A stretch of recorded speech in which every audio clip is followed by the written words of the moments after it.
오늘 아침 이 예배를 통해서 하나님의 무한하신 사랑과 은혜를 경험하는 그런 복된 시간이 되기를 간절히 바랍니다. 그렇게 해서 어쩌면 한 주간 동안 무너져 내렸을지 모를 우리의 마음, 우리의 심령, 우리 신앙적인 삶이 하나님의 은혜로 말미암아 다시 회복되고 세워지는 복된 주의 날 아침이 되시기를 주의 이름으로 간절히 축원합니다. 아담과 하와가 불순종한 이후에 선악과를 따먹었죠. 그들은 에덴에서 쫓겨났습니다. 그리고는 에덴을 잃어버린 아담과 그 하와에게 드디어 자손이 태어났습니다. 하와는 첫 아이를 낳고 그 의미를 굉장히 부여하며 기다리던 생명을 낳은 즐거움을 만끽했습니다.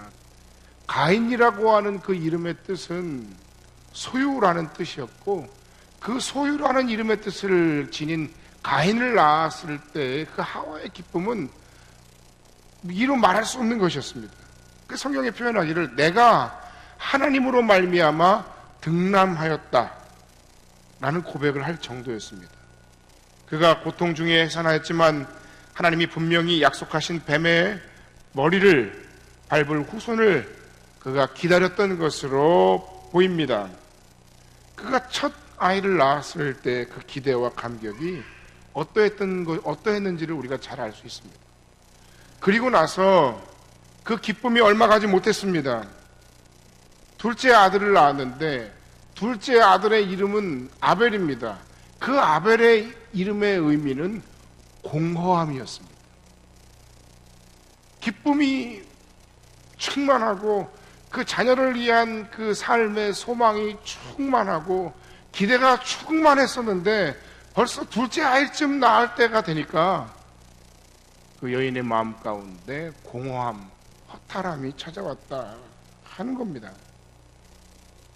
그리고 나서 성경에 보면 첫 번째 제사, 첫 예배의 모습이 기록되고 있습니다. 쫓겨남과 출산과 예배의 모습에 대해서 말씀드렸습니다. 왜 그들은 하나님께 나아와 예배해야만 했을까요? 그것은 하나님과 멀어진 그들의 허탈함과 공허함의 그 원인이 있습니다. 여러분, 우리가 아무리 세상에서 많은 성공을 거두고 많은 삶의 성취를 이루어낸다 할지라도 우리가 점점 하나님과 멀어지면, 내가 하나님의 자녀라면 그 하나님과 멀어짐으로 인하여서 내 마음 가운데는 허탈함과 공허함이 찾아오는 것이 지극히 정상적인 일입니다. 가인과 아벨의 그 출생의 사이클, 그 이름의 의미에서 우리가 이미 살펴보았던 것처럼 소유를 갈망하고 뭔가 기대에 가득 차서 희망을 가졌던 그 인생에서 출발했을지라도 하나님 없는 인생의 공허함과 그 허탈감이 우리의 삶에는 얼마든지 찾아올 수 있다는 것을 우리는 두 아들의 이름에서 알 수 있습니다. 그렇기 때문에 우리는 이 예배를 통해서 하나님께 더 가까이 나아가고, 이 예배를 통해서 하나님과의 관계를 다시 복원하고, 이 예배를 통해서 하나님과의 관계를 바로 세우고, 이 예배를 통해서 우리의 삶의 방향을 분명하게 정립하고, 그리고 이 예배를 통해서 하나님께서 보여주시고 세워주신 그 삶의 방향으로 살아갈 만한 그런 힘을 우리가 얻지 않으면 안 된다는 것입니다. 지난주 수요일에 여호수아가 아이성 싸움에서 실패한 이후, 그리고 근근히 승리를 거둔 이후에 그 하나님과의 서먹서먹함을 극복하기 위해서, 그리고 이스라엘 백성들에게 교훈하기 위해서 아이성에서 그리심산과 에발산이 있는 세겜이란 땅까지 무려 37km를 내려왔던 사건에 대해서 여러분들과 함께 말씀의 은혜를 나눈 바가 있습니다. 마치 인천 상륙작전에 메가더 장군이 그 결정적인 전세를 뒤집기 위해서 인천을 상륙해서 양쪽으로 그 전선을 회복시켰던 것과 똑같이 이스라엘 백성들은 가나안 땅의 중심을 떠서 서서히 북쪽과 남쪽을 다 정복하는 것이 그 여호수아의 전략이었습니다. 그렇기 때문에 그 상황에서 이 정복 전쟁을 빨리 신속하게 해결하고 빨리 끝내는 것이야말로 이 싸움의 승리의 결정적인 승패의 성공과 실패의 어떤 요인이 될 수 있었습니다. 그럼에도 불구하고 왜 여호수아는 그 상황에서 세겜이라는 곳까지 거리가 무려 37km나 되는 그 땅에 모든 이스라엘 백성들, 남자, 어린 나이, 여자, 노인에 이르기까지 거의 200만이 이르는 그 수많은 사람들, 그 12지파의 모든 사람들을 다 끌고 37km나 되는 그 거리까지 내려와야만 했을까? 그것은 여호수아의 마음 가운데 있었던 어떤 절박함이었을 것입니다. 전쟁의 승리보다, 그래서 그 다음 성을 이스라엘 백성들이 이기고 정복하는 것보다 더 중요한 것이 그 공동체에 필요하다는 것을 여호수아는 직감적으로 알았던 겁니다.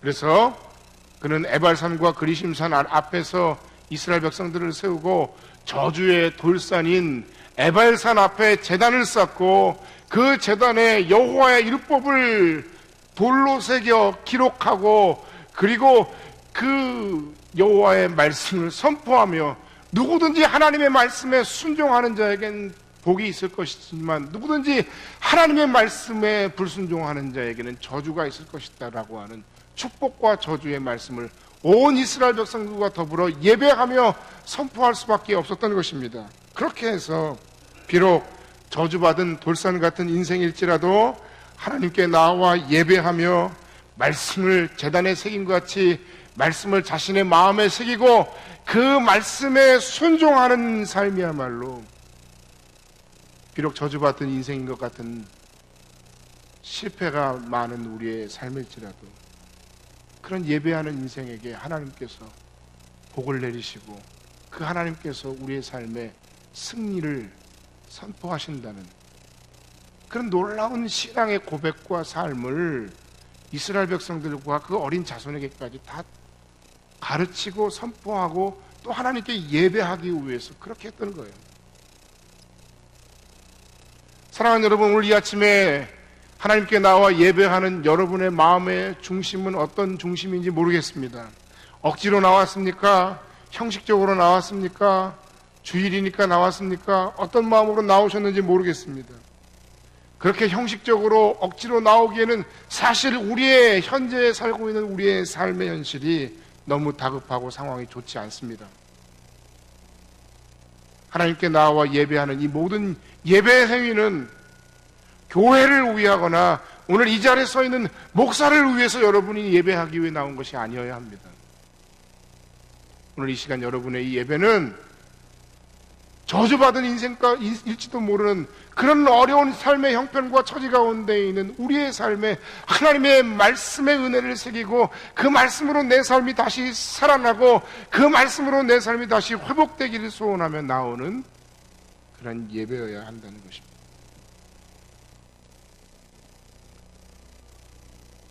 그런데 이 예배에도 하나님께서 받으시는 예배와 그렇지 않은 예배가 있다는 사실을 여러분 아십니까? 어떤 제사든지 인간이 하나님을 위해 준비하면 하나님이 무조건 받으시고 하나님이 무조건 교제하시는 것이 아니라 오늘 말씀에 의하면 받으시는 예배, 받으시는 제사가 있었고 거절하시는 제사, 거절하신 예배가 있었다는 것입니다. 우리가 성경에서 처음 만나게 되는 이 예배의 응답과 이름의 아이러니가 바로 이것입니다. 소유 여호와로 말미암아 등남하였다라는 이 이름의 의미를 가진 가인의 제사는 오히려 하나님께서 연락하지 않으셨고 허무하고 공허함의 상징의 이름의 대명사인 아벨의 제사는 오히려 하나님께서 받으셨다는 사실입니다. 좋은 이름을 가진 형, 좋은 상황 속에 있는 형은 제사로 하나님께 나아가는 일에 실패했다는 거예요. 별로 좋지 않은 이름을 가진 동생은 그의 제사로 하나님께 나아가는 일에 성공하고 하나님은 그의 제사를 받으시고 즐거워하셨다는 것입니다. 도대체 왜 그랬을까요? 어떤 분은 이것에 대해서 하나님은 농부보다 목자를 좋아하신다.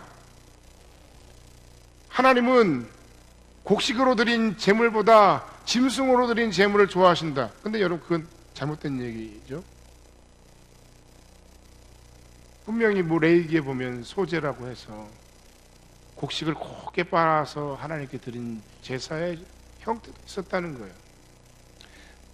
또 어떤 분은 가인의 제사가 너무 하나님 보시기에 인색했기 때문이다. 여러분, 하나님께서 받으시는 예배와 하나님께서 거절하시는 그 예배의 가장 핵심적인 내용은 바로 예배자의 마음입니다. 우리가 어떤 마음으로 하나님 앞에 나아왔는가? 지치고 상하고 실패했을지라도 그 하나님의 은혜와 자비와 긍휼을 구하며 나왔는가? 아니면 형식적으로 나왔는가? 아벨의 제사는 둘째였고 오히려 그 이름이 가진 삶의 환경과 한계가 있었음에도 불구하고 하나님께 나아가 예배하는 그의 예배는 사모함이 있었습니다. 순수함이 있었습니다. 갈급함이 있었습니다. 가난한 마음이 있었습니다.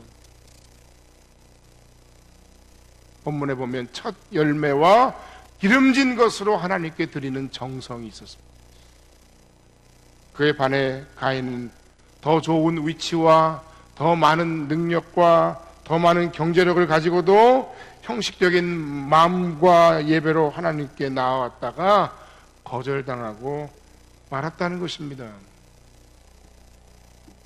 가인은 하나님의 거절에 대해 오늘 본문에 보니까 분노하고 있습니다. 얼굴색이 변해버렸습니다.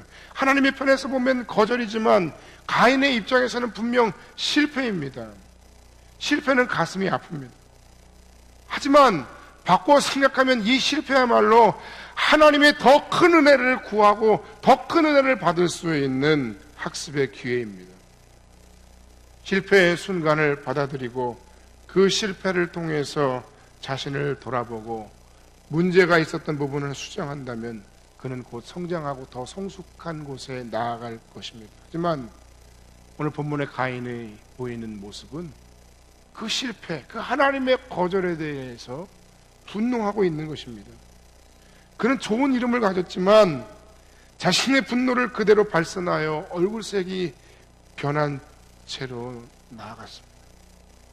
하나님은 그 상황을 그냥 내버려 두지 않으시고 바로 질문하셨습니다.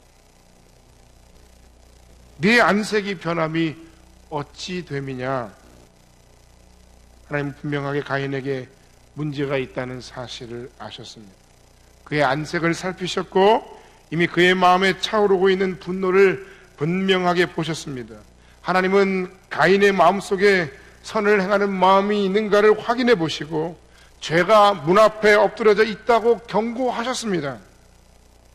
가인의 마음 가운데 일어나고 있는 분노, 그 분노가 문을 만들고 그 문이 열리는 순간 문 앞에 엎드려져 있는 죄가 맹렬히 달려드는 맹수처럼 너를 삼킬 것이다 라고 말씀하신 겁니다.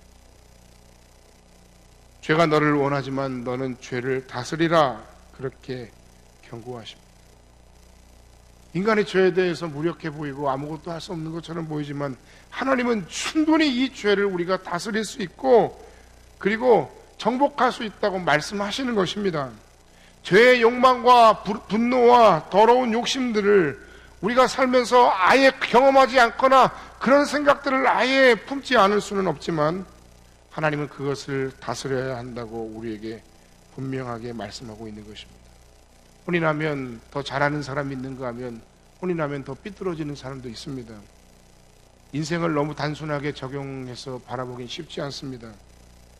그렇지만 하나님께 예배하는 것이 거절당하고 하나님께 나와 기도하는 것이 거절당했다 해서 또는 사람들에게 내 말과 내 생각과 내 의견이 거절당했다고 해서 그것을 견디지 못하고 분노하는 것은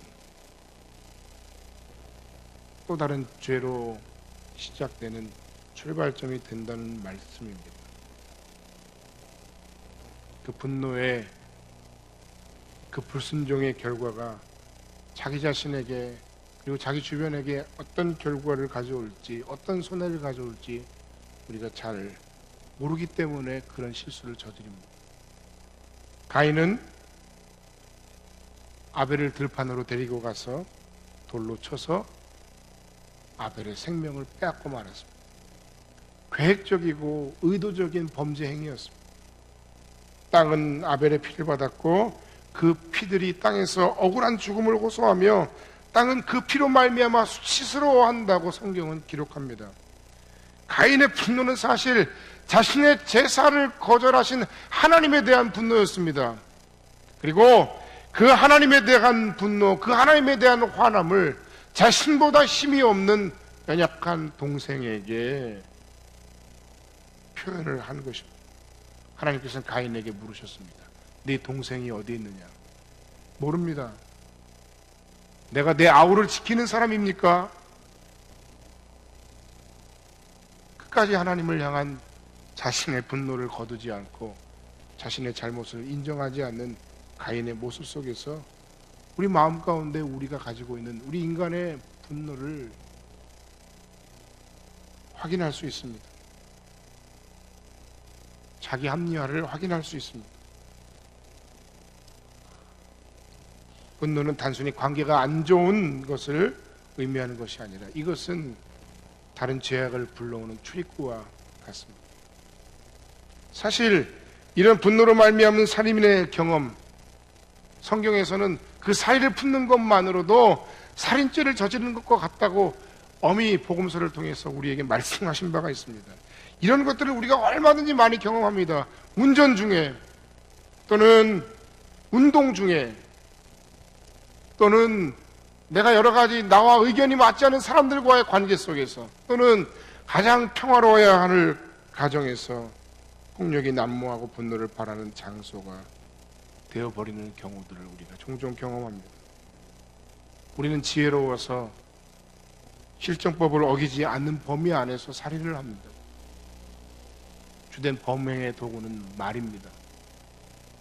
말로 인격을 모독하고 말로 상대방을 비참하게 만들고 말로 위협하고 말로 공격해서 마음이 무너지게 됩니다.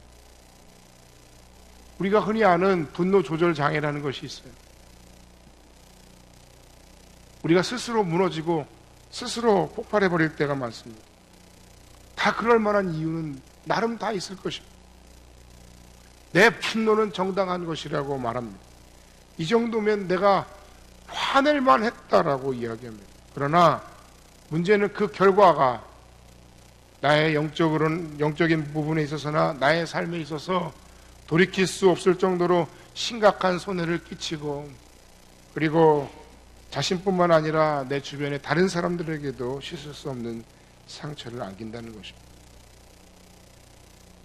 이런 문제는 어떤 특별한 사람들만의 문제가 아닙니다. 사실 이런 문제는 우리들의 문제이고 오늘 이 말씀을 전하는 저 자신의 문제이기도 합니다. 오늘 그런 우리에게 하나님은 경고하십니다. 내 안색이 변함이 무엇 때문이냐? 선을 행하라. 죄가 문 앞에 엎드려 있다. 죄가 너를 원하나 너는 죄를 다스리라. 하나님은 가인에게 그리고 죄의 대가가 있음을 선언하셨습니다. 가인은 자신의 분노를 참지 못해서 결국 화를 내다 못해 의도적으로 자신의 동생을 살해했습니다. 그리고 그 죄의 대가가 무엇인지 하나님은 분명하게 말씀하십니다. 그는 땅이 소산을 내지 않음으로 척박하고 고통스러운 삶을 살아가게 될 것이다. 누구라도 자신의 생명을 빼앗을 수도 있는 그런 위험 가운데 내몰리게 되었습니다. 가인은 뻔뻔하게도 하나님 앞에 그런 하나님의 형벌이 자신에게 감당하기가 너무 무겁다고 호소합니다. 그러자 하나님께서는 그의 죄악에 대한 긍휼을 선포하셨습니다. 하나님은 가인에게 표를 주시고 그가 다른 사람에게 죽임을 당하는 것을 면하게 해주십니다.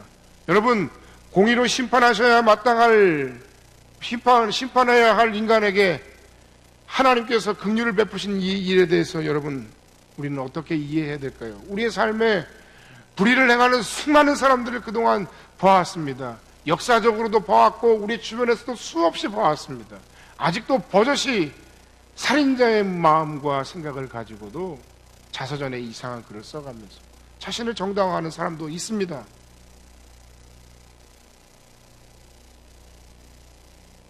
그럼에도 불구하고 하나님은 긍휼을 베푸십니다. 우리는 이런 하나님을 어떻게 이해해야 할까요? 오늘 말씀의 결말은 과연 공의롭고 정의로운 하나님의 판결입니까?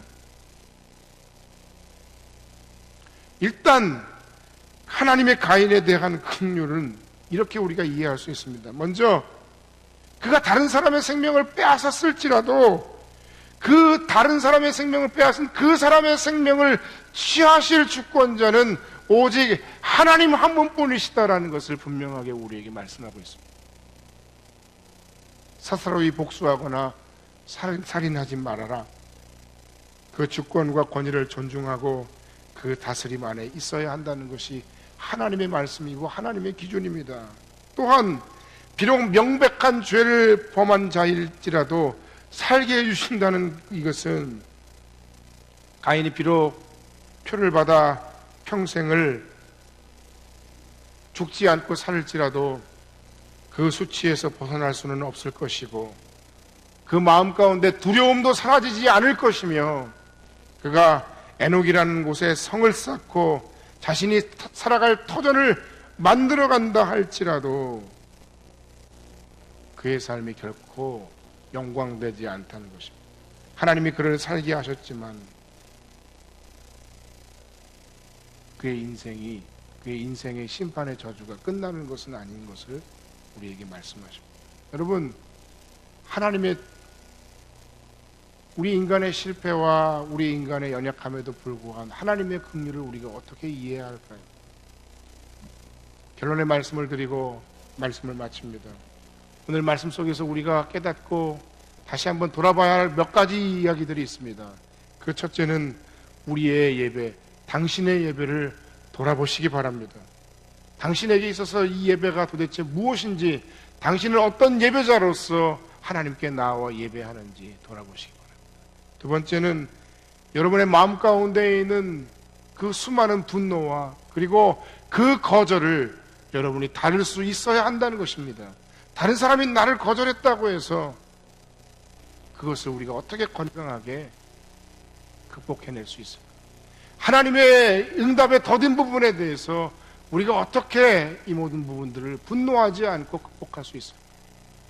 예배자의 자세를 먼저 살펴봐야 함과 동시에 이 모든 거절과 이 모든 우리의 마음 가운데 분노를 잘 다룰 수 있어야 됩니다. 마지막으로 하나님의 은혜와 긍휼을 구하는 자가 되어야 합니다. 나와 우리의 인생, 우리의 가정에 대해 하나님께서 긍휼을 베풀어 주시기를, 또한 뿐만 아니라 내 주변에 있는 우리 시대의 수많은 사람들, 다른 이들의 연약함에 대해 하나님께서 또한 긍휼히 여기시고 은혜를 베풀어 주시기를 구하는 저와 여러분들이 되어야 할 줄로 믿습니다. 범죄자 가인의 모습이 여러분이 보기엔 한심하고 실망스러울 수 있습니다. 혐오스럽기까지 합니다. 그러나 나쁜 사람이지만 동시에 우리가 그 사람을 나쁜 사람이라고 얘기할 만큼 우리가 하나님 앞에 그렇게 떳떳하지 못한 죄인임을 오늘 아침에 다시 한번 우리가 깨닫고 돌아보고 고백해야 할 것입니다. 성경은 의인은 없나니 하나도 없다라고 말씀하셨습니다. 우리가 자랑하는 도덕적인 삶, 우리가 말하는 의로운 삶이라는 것도 사실은 가인의 그 망가진 삶에서 그리 멀지 않다. 아니 거의 흡사하다. 큰 차이가 없다. 우리가 좋은 사회적인 환경과 좋은 존경과 좋은 직분과 좋은 이름을 가졌다 할지라도 우리의 마음속 깊숙한 곳에 있는, 내면의 깊숙한 곳에 있는 우리의 모습, 가인과 그렇게 멀지 않다.